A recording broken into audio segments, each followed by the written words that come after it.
I'm aware and know that a well-resourced judiciary is more capable of achieving efficient and effective delivery of justice. In the meantime, before you are able to get the right numbers of judicial officers and the necessary resources, we may have to work within the available means. The Administration of Justice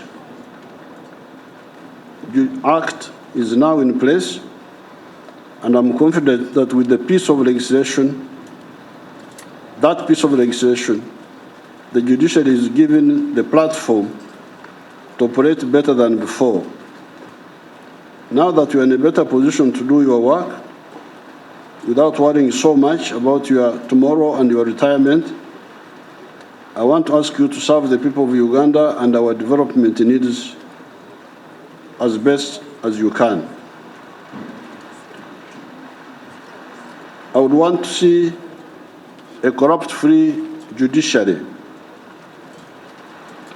The people expect a judiciary where justice is not for sale.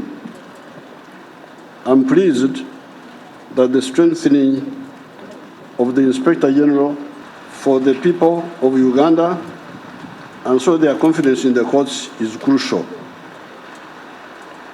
We all know that land is a crucial factor of production, and the lifeline of the people of Uganda depends mostly on agriculture and farming. Because of population growth, the demand for land has to inevitably increase, giving rise to disputes over land ownership, occupation, and use. These disputes should be prioritized and expedited in order to facilitate the people's livelihood and the development of our economy.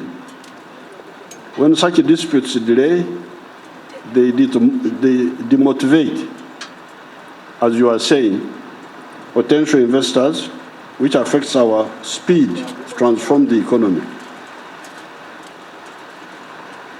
The government is interested in seeing commercial cases, especially those involving investors, resolved quickly and reasonably.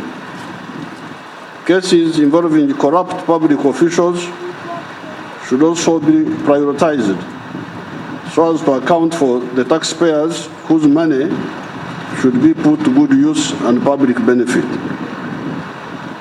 I'm aware that judges have independence and discretion while handling and deciding disputes. This discretion and independence should, however, be exercised reasonably, bearing in mind that you are discharging a delegated function for the people of Uganda. Your decision should therefore be business and people-friendly and able to create a healthy business environment and promote peace and harmony among the people of Uganda.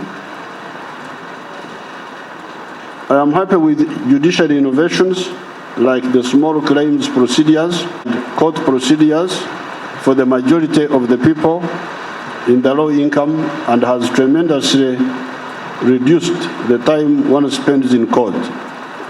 Where possible, this kind of procedure should be applied to most of the commercial disputes. I have heard about the innovation by the judiciary involving the hearing of cases by use of technology, specifically the video conferencing system, where cases involving criminals and people that are fond of disrupting business in Kampala have been heard remotely without bringing them to the courts. As I have always indicated, I fully support the plans by the judiciary to automate the courts because of the obvious benefits of resolving cases through use of improved methods with technology, which technology affords.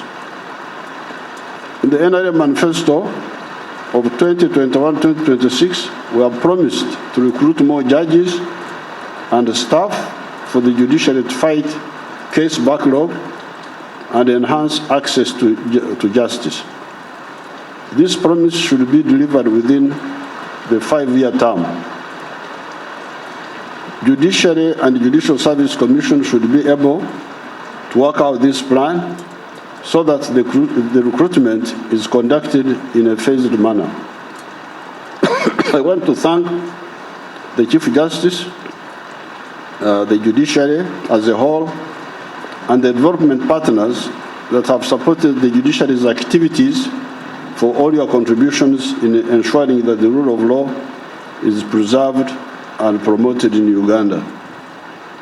The government recognizes the role played by the judiciary in ensuring prosperity and national development, and we pledge to keep providing you with the necessary support whenever it is possible.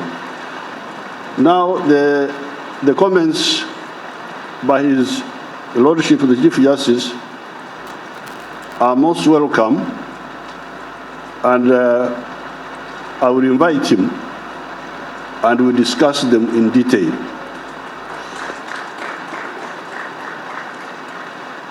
However, all of you are Ugandans, and you are Ugandans who are